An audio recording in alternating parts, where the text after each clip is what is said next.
यदि आप संस्कृत जानते ही नहीं और आप वेदों पे उंगली उठाते हैं तो ये कहीं ना कहीं आपकी बहुत बड़ी कमी है। इस संविधान को पढ़ने के पश्चात ये हिंदू, मुस्लिम, सिख, ईसाई ये सब क्या है? ये सब पंथ है। तो मैं स्वयं अपने आप में कट्टर कार्यकर्ता हूँ। अयोध्या आपको पता है प्रभु श्री राम की जन्मभूमि है, तो यहाँ पे जय श्री राम का नारा लगता है। तो मुझे नहीं लगता है कि इसको मुद्दा बनाने की आवश्यकता है।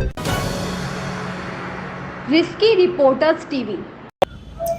नमस्कार, आंसू अनाज रिस्की रिपोर्टर वाला। और चुनावी सरगर्मियों के बीच में आज पीपल के नीचे हम लोग गौतम बुद्ध बन गए हैं। क्या भैया, आप भी बने कि नहीं बने?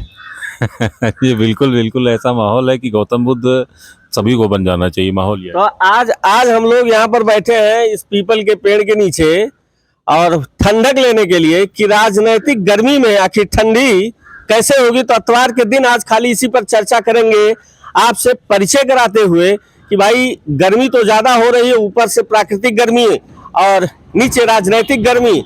तो इसलिए पीपल का पेड़ है। तो गौतम बुद्ध बनने के लिए आज हमसे जुड़ेंगे सगुन शुक्ला जी। तो शुक्ला जी, पहले तो हमारे चैनल में आपका बहुत बहुत स्वागत है। जी बहुत बहुत धन्यवाद। मैं सबसे पहले आपके चैनल के माध्यम से आपके दर्शकों को प्रणाम करता हूं। मेरा नाम इंजीनियर सगुन शुक्ल है और वर्तमान में मैं भारतीय जनता पार्टी युवा मोर्चा में क्षेत्रीय कार्य समिति सदस्य हूं और जो निकाय चुनाव चल रहे हैं उसके गोरखपुर क्षेत्र की जो निगरानी टीम है उसका सदस्य भी हूँ युवा मोर्चा के। भारतीय जनता पार्टी से आप जुड़े हैं और निकाय चुनाव भी चल रहा है, तो बस्ती में आपको भारतीय जनता पार्टी का क्या माहौल लग रहा है?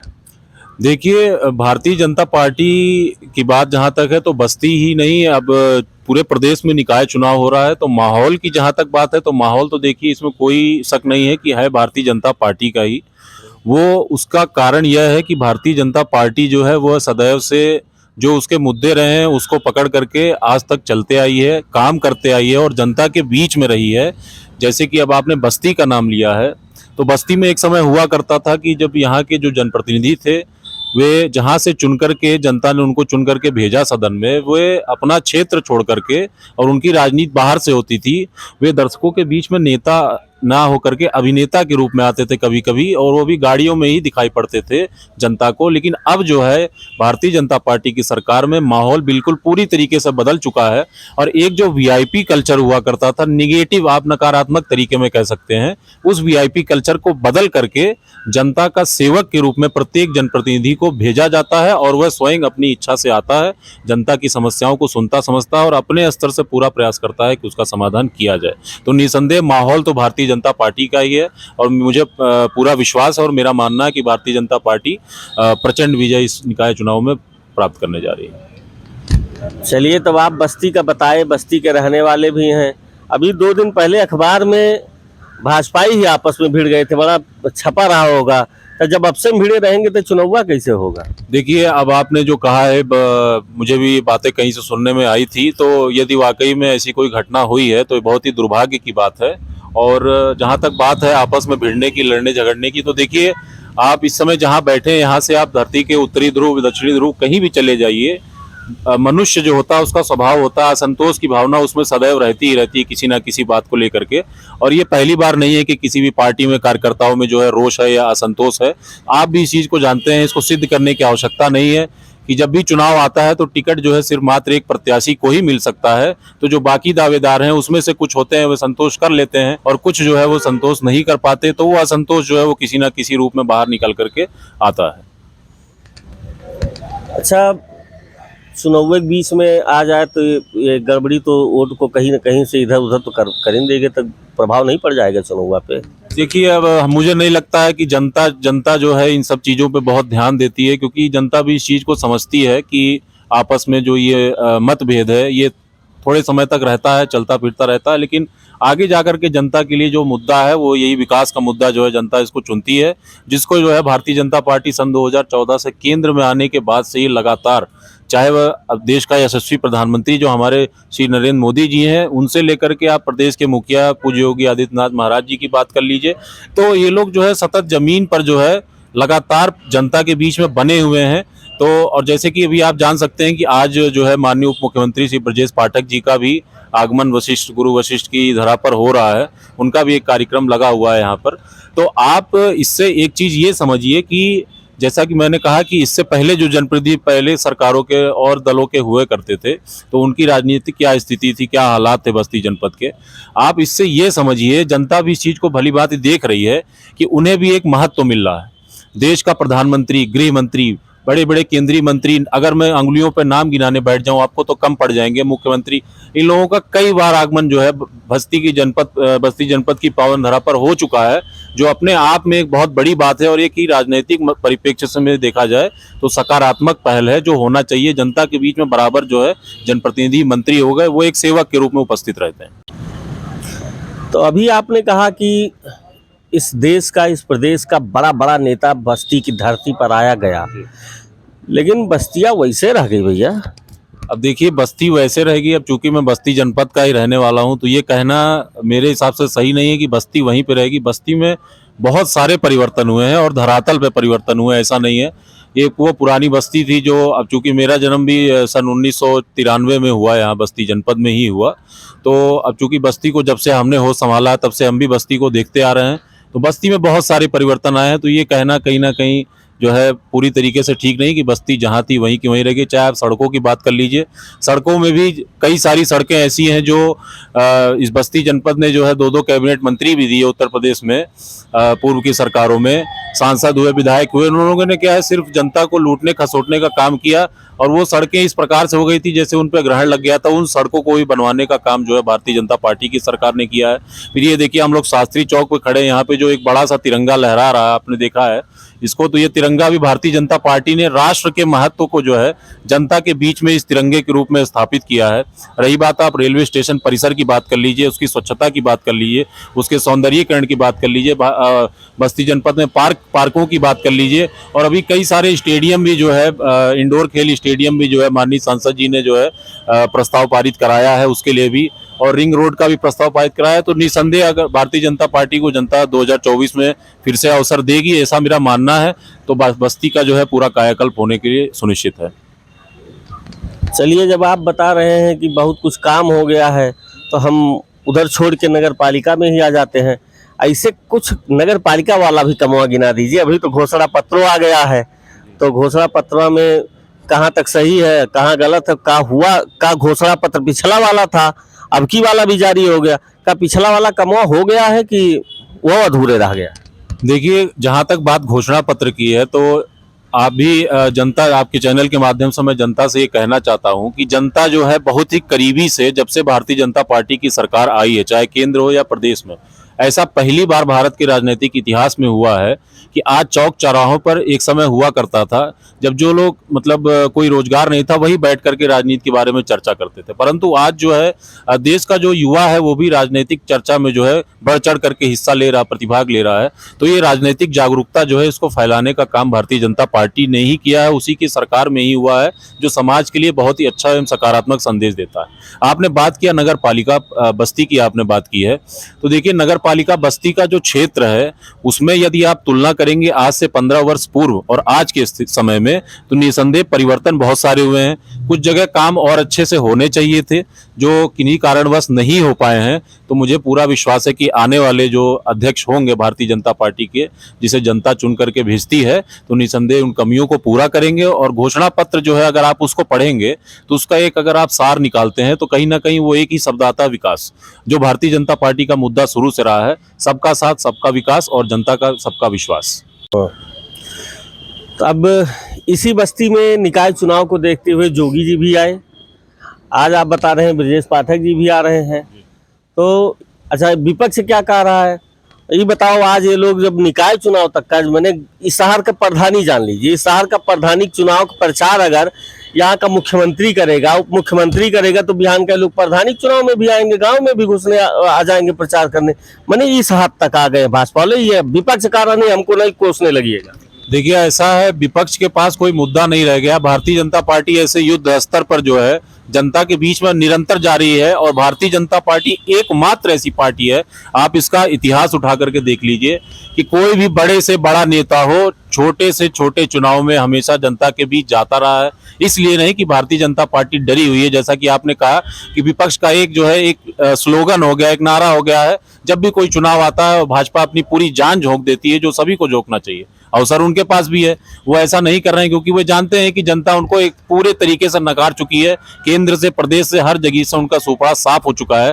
तो अब जनता इस चीज को स्वयं तय करे कि डरी हुई भारतीय जनता पार्टी है या डरे हुए विपक्षी दल है। क्योंकि भारतीय जनता पार्टी के जो भी वरिष्ठ नेता हैं, चाहे आप पूज्य मुख्यमंत्री जी की बात करिए या उप मुख्यमंत्री जी की बात करिए, देश के प्रधानमंत्री, गृह मंत्री, किसी की भी बात करिए, जैसा मैंने कहा वो जनता को महत्व देते हैं, इसलिए वह जनता के बीच में आ रहे हैं। और जो भारतीय जनता पार्टी ने विकास किया है या विकास को लेकर के आने वाले भविष्य में उनकी योजनाएं हैं, जो भी उनका एजेंडा है, उसको जनता से अवगत कराने वह आ रहे हैं। तो कुल मिला जुला के ये जनता को महत्व देने की बात है, ना कि डरने की बात है। डरे तो वो जिन्होंने माफियाओं को संरक्षण दिया था, जिसने माफियाओं को मिट्टी में मिला दिया, आज की माफिया घुटने के बल गिरे हुए हैं, उसको मुझे नहीं लगता है कि डरने की आवश्यकता है। और जनता इस बात को भली बात समझती है। जिन्होंने जनता को लूटा खसोटा, अपने घर की तिजोरियों को भरा है, अपने घर बड़े बड़े बंगले बनवाए हैं और हजारों प्लाट खरीदे हैं, पूरे देश में बड़े बड़े नेताओं की बात करें और विदेश में भी, तो डरने की आवश्यकता उनको नहीं। मुझे नहीं लगता है कि नरेंद्र मोदी जैसे सेवक और पूज्य योगी आदित्यनाथ महाराज जी की जैसे सेवक को डरने की आवश्यकता है। डरे तो विपक्ष, क्योंकि इस चुनाव में भी उनका सुपड़ा साफ होने जा रहा है, उनकी राजनीति समाप्त होने जा रही है। अच्छा, अभी 2 दिन पहले भाजपा के जिला अध्यक्ष जी ने 4 कार्यकर्ताओं को, कट्टर कार्यकर्ताओं को, मैंने कार्यकर्ता नहीं कह सकते, कट्टर कार्यकर्ताओं को पार्टी से बाहर का रास्ता दिखा दिया है। अब उन चारों का दंश कैसे झेलेगी भाजपा? देखिए, अभी कुछ देर पहले मैंने आपसे कहा है कि भारतीय जनता पार्टी निसंदेह, चाहे भारतीय जनता पार्टी का राष्ट्रीय अध्यक्ष हो या प्रदेश अध्यक्ष हो, इस बात को खुले मंच से स्वीकार करता है। मैं भी इस चीज को मानता हूं क्योंकि मैं भी एक छोटा सा कार्यकर्ता हूं। मेरा परिवार भी बहुत जनसंघ के समय से भारतीय जनता पार्टी से जुड़ा हुआ, अपनी सेवा देता आ रहा है। हम लोगों ने कभी भी दल नहीं बदला। तो आपने जहां तक कहा कट्टर कार्यकर्ता की, तो मैं स्वयं अपने आप में कट्टर कार्यकर्ता हूं। और जहां तक बात रही पार्टी से निकाले जाने की, तो देखिए, माननीय प्रदेश अध्यक्ष जी के निर्देशानुसार ऐसा आदेश हुआ था। और आप ही बताइए कि जो बल्लेबाज भारत के लिए क्रिकेट खेलता हो, यदि वह कल जाकर के दूसरी टीम से क्रिकेट खेलने लगे, तो क्या उसको टीम से नहीं निकाला जाना चाहिए? जहां तक बात चुनाव की है, तो यदि भारत की जो लोकतांत्रिक व्यवस्था है उसके अनुसार कोई भी व्यक्ति स्वतंत्र है, किसी भी दल से या फिर बिना दल के निर्दल भी चुनाव लड़ने के लिए स्वतंत्र है। तो यदि किसी को टिकट नहीं मिला असंतोष के कारण, यदि वह दल ही छोड़ करके दूसरे दल में चला जाए, तो ये उसका व्यक्तिगत निर्णय है, उसका मैं सम्मान करता हूं और सभी को करना चाहिए। लेकिन भारतीय जनता पार्टी जो अपना मुद्दा है उस पर डटी रहेगी और मजबूती से चुनाव लड़ेगी और जनता का अपार समर्थन भी इसमें मिल रहा है। अच्छा, निकाय चुनाव के लिए खाली निकाल दिया गया कि 24 निकले रहेंगे? अब देखिए, भारतीय जनता पार्टी अग्रिम कोई अगर ऐसा होता है कि जिन्हें निकाला गया है, अगर वे स्वयं जो है आते हैं, पार्टी में सम्मिलित होते हैं, जैसा कि कहा जाता है कि सुबह का भूला यदि शाम को घर लौट आए तो उसे भूला नहीं कहते हैं, तो भारतीय जनता पार्टी हमेशा उनका स्वागत करने के लिए तैयार है। चलिए, हम निकाय चुनाव और उत्तर प्रदेश से अगर बाहर निकल कर देखते हैं तो कर्नाटक चुनाव, और कर्नाटक चुनाव में बजरंग दल और बजरंग बली का मुद्दा उठा। और जो देश के प्रधानमंत्री अपना भाषण देते हैं उसमें बजरंग बली का नारा लगवाते हैं। और दूसरी तरफ भारत का संविधान कहता है कि राज्य का कोई धर्म नहीं होता। तो जब राज्य का धर्म नहीं होता है और दूसरी तरफ देश का प्रधानमंत्री नारा लगवा रहा है, धार्मिक नारा लगवा रहा है, ये कहाँ तक उचित है? देखिए, सबसे पहले तो संविधान में एक शब्द का प्रयोग हुआ है जिसको लेकर के जनता को बहुत पहले से भरमाते आया गया है। एक शब्द होता है धर्मनिरपेक्ष, एक शब्द होता है पंथ निरपेक्ष। आप मुझे ला करके संविधान का वह प्रति दिखा दीजिए जिसमें धर्मनिरपेक्ष लिखा हो। वहां पे साफ साफ लिखा हुआ है पंथ निरपेक्ष और धर्मनिरपेक्ष दोनों में अंतर होता है। जिसको हम बात करते हैं धर्मनिरपेक्ष की, उसमें शब्द धर्मनिरपेक्ष प्रयोग हुआ कि पंथ निरपेक्ष, इसका निर्णय आप स्वयं करिए संविधान को पढ़ने के पश्चात। ये हिंदू, मुस्लिम, सिख, ईसाई, ये सब क्या है? ये सब पंथ है, इन्हें आप धर्म नहीं कह सकते, ठीक है। और यदि कोई व्यक्ति धर्मनिरपेक्षता की बात करता है और जय बजरंग बली का नारा लगाता है, तो मुझे नहीं लगता है कि इसमें कोई बुराई है।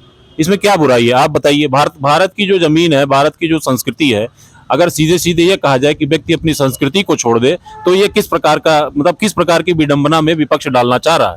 रही बात भारतीय जनता पार्टी की, तो सदैव भारतीय जनता पार्टी के ऊपर यह आक्षेप विपक्ष के द्वारा शुरू से, प्रारंभ से ही लगाया जाता रहा है कि भारतीय जनता पार्टी ध्रुवीकरण की राजनीति करती है। अब इसका निर्णय भी स्वयं जनता ही करे, आप ही करें कि ध्रुवीकरण की राजनीति कर कौन रहा है।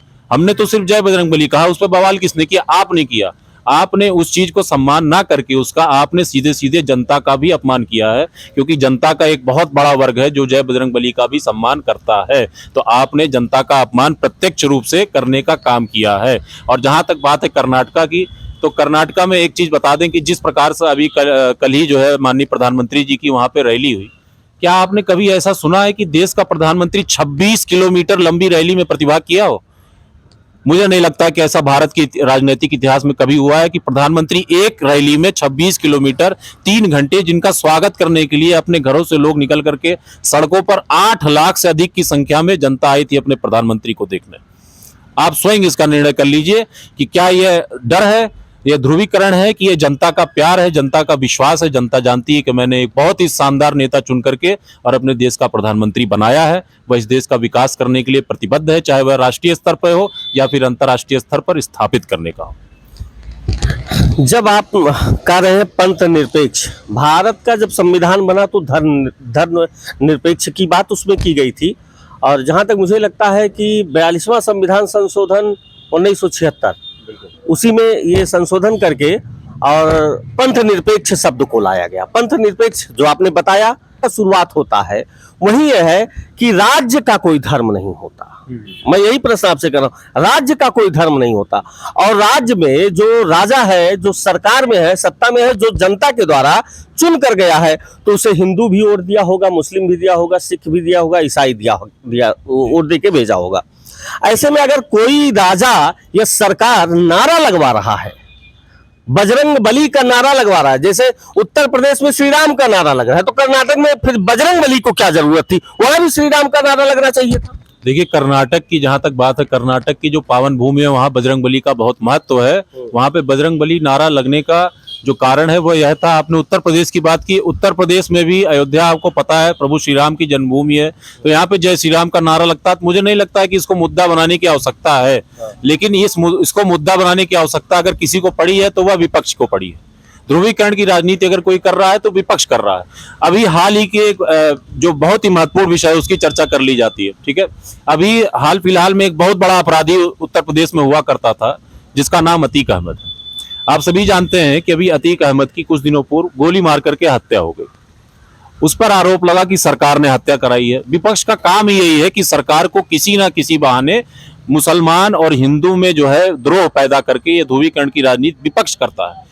अभी कल या परसों में अनिल दुजाना, आपको पता है कि पश्चिम क्षेत्र का बहुत बड़ा अपराधी, दुर्दांत अपराधी, उसका भी एनकाउंटर हुआ पुलिस के द्वारा, मुठभेड़ में वह भी मारा गया। अब आप इस चीज का खुद ही निर्णय कर लीजिए कि उस मामले में क्या विपक्ष के किसी भी बड़े नेता ने किसी प्रकार की टिप्पणी की? नहीं। उनको सिर्फ कब दिखाई देता है? जब मामला अतीक अहमद का आता है या फिर कोई भी ऐसा विशेष धर्म संप्रदाय से हो जिससे कि सरकार को घेरा जा सके। तो उनका सिर्फ और सिर्फ एक मुद्दा है कि सरकार को नीचा दिखाने की कोशिश करना, सरकार को नीचे गिराने की कोशिश करना, जबकि भारतीय जनता पार्टी इन सभी चीजों से प्रभावित ना होकर के जो अपना मुद्दा है, अपना एजेंडा है, उससे चिपक करके लगातार चल रही है और जनता के बीच में जा रही है, अपनी योजनाओं को जन जन तक पहुंचा रही है। चाहे वह व्यक्ति पंक्ति का अंतिम व्यक्ति हो जिसको भारतीय जनता पार्टी अंत्योदय के नाम से कहती है, चाहे वह व्यक्ति मध्यम में खड़ा हो या प्रथम पंक्ति का व्यक्ति हो। कहीं जय श्री राम, कहीं बजरंग बली, तो ऐसा नहीं आपको लगता है कि ये कहीं ना कहीं धार्मिक राजनीति हो रही है, राजनीति में धर्म को लाया जा रहा है? देखिए, जहां तक मेरा मानना है, भारतीय जनता पार्टी भी संवैधानिक पार्टी ही है, संविधान के अनुसार चलती है। कोई एक व्यक्ति जो है, चाहे वह राजनीतिक हो या फिर कोई व्यक्ति हो, ऐसा ला करके कहीं कह दे कि भारतीय जनता पार्टी ने इसको सिरे से नकारा है कि वह संविधान को नहीं मानती है। रही बात जय श्री राम और जय बजरंग बली की, तो जैसा कि आपने संविधान की बात कही, संविधान की दुहाई जो भी दे रहा है कि ऐसा है, तो आप एक चीज बताइए कि आप जो समाज का एक बहुत बड़ा वर्ग है, आपको पता है कि यहाँ पे हिंदू बाहुल्य, ये भारत राष्ट्र जो है इसकी संस्कृति ही वही है, सनातन संस्कृति है। आप इस चीज को मानते हैं और मानना पड़ेगा इसलिए क्योंकि जो भी आए हैं लोग यहाँ पे वो बाहर से आए हैं, इसमें कोई दो राय नहीं। उसमें से बहुत सारा हिस्सा जो हो इसको मानता भी है कि हमारे पूर्वज जो हैं या तो हिंदू राष्ट्र के ही हैं, यहीं कर रहे हैं, भारत के हैं, या तो फिर वह बाहर से आए हैं। इसकी सिद्धि, इसकी पुष्टि जो है इतिहासकारों ने भी की है। और रही बात देखिए संविधान की, तो संविधान आपको पता है हिंदी या संस्कृत में नहीं लिखा गया, संविधान लिखा हुआ है इंग्लिश भाषा में। अब देखिए, कोई दूसरी भाषा में लिखा हुआ कोई भी तथ्य या कोई फैक्ट होता है, कोई पुस्तक होती है, उसका अनुवाद यदि आप करेंगे तो दूसरे तरीके से करेंगे, निसंदेह मैं करूंगा, दूसरे तरीके से करूंगा। वेदों को लेकर के जो भी आज लोगों में भ्रम फैलाया जा रहा है वह इसी आधार पर किया जा रहा है क्योंकि वेद जो है वह संस्कृत में लिखे हुए हैं। यदि आप संस्कृत के बहुत बड़े ज्ञाता हैं, उसका अनुवाद तब आप करिए तो दूसरे तरीके से निकलेगा। यदि आप संस्कृत जानते ही नहीं और आप वेदों पे उंगली उठाते हैं तो ये कहीं ना कहीं आपकी बहुत बड़ी कमी है, इसमें सुधार करना चाहिए। ये सिर्फ संविधान में ही नहीं, वेदों में ही नहीं, और भी कई जगह है। तो जनता जो है इस चीज को धीरे धीरे समझ रही है, और इसीलिए विपक्ष में जो है भगदड़ मच गई है। क्यों? क्योंकि जनता उनको जो है कहीं ना कहीं से समझ चुकी है कि उनका मुद्दा क्या है। बार बार वो आरोप तो भाजपा पे लगाते थे, बट दरअसल बात यह है कि ध्रुवीकरण की राजनीति अगर कोई कर रहा है तो इस समय विपक्ष ही कर रहा है। आप अभी भारत जोड़ो यात्रा की बात आप दे लीजिए, राहुल गांधी जी, अखिलेश यादव जी की बात कर लीजिए। एक समय ये लोग कहते थे मैं पूजा पाठ नहीं करता हूं। आपने देखा होगा मीडिया चैनल पे उन्होंने खुद ब खुद स्वीकारा था कि मैं पूजा पाठ नहीं करता हूं। आज वह समय आ गया है कि आज वह पूजा पाठ करने लगे हैं, जनेऊ पहनने लगे हैं। आप खुद डिसाइड करिए कि ध्रुवीकरण की राजनीति कौन कर रहा है। उन्होंने तुष्टीकरण का काम किया। भारतीय जनता पार्टी ने तुष्टीकरण को दरकिनार करते हुए राशन जो एक हिंदू को भी बांटा है, एक मुस्लिम को भी, एक सिख को भी, एक ईसाई को भी, एक बौद्ध को भी, बिना धर्म को देखते। इसका निर्णय आप स्वयं करिए। चलिए अब हम लोग विदाई लेते हैं। बाकी आज अतवार है, आप भी अपना परिवार के साथ समय देंगे और हम तो नेताओं के पीछे ही लगे रहेंगे भाई। जब तक चुनाव नहीं हो जाता हम उनका उगलवाएंगे भैया, कम से कम जनता जाने क्या करेंगे और बाद में हम दिखाएंगे क्या किए। तो हमारी चलते चलते हमारे दर्शकों को आप क्या शुभकामना देंगे? देखिए, आपने बहुत अच्छी बात कही। आज रविवार का दिन है, लेकिन आपको बता दो कि भारतीय जनता पार्टी में काम करने वाला कोई भी कार्यकर्ता हो, उसके लिए कोई दिन रविवार नहीं होता, कोई दिन छुट्टी का नहीं होता। चुनाव हो या ना हो, रविवार हो या सोमवार हो, वह कार्यकर्ता 24/7 जो है जैसा संगठन आदेश देता करता रहता। मैं भी उसी आदेश के जो है क्रम में चल रहा हूं। आज मेरे घर में मांगलिक कार्यक्रम भी है, लेकिन चुनाव को ध्यान में रखते हुए और संगठन को ध्यान में रखते हुए मैं इस समय जनता के बीच में हूं और भी यहाँ से कुछ देर में निकलने भी वाला हूं। और रही बात संदेश की, तो मैं आपके चैनल के माध्यम से सभी दर्शकों को पुनः सादर प्रणाम करता हूं और साथ में आपसे निवेदन करता हूं कि जो विपक्ष का जो फैलाया हुआ झांसा है इसमें ना आए, विकास के मुद्दे को चुने, भारतीय जनता पार्टी को चुने और निकाय चुनाव में विजयी बनाओ। धन्यवाद। तो अभी तक आप सुन रहे थे भारतीय जनता युवा मोर्चा के प्रदेश कार्य समिति सदस्य इंजीनियर सगुन शुक्ला जी को। लेकिन सगुन शुक्ला जी का जो विचार है, उस विचार को दूर दूर तक, हर घर तक, देश के कोने कोने तक फैलाने की जिम्मेदारी आपकी है। तो इसके लिए आपको चैनल को लाइक से सब्सक्राइब करना नहीं भूलना है। जय हिंद, जय राष्ट्र।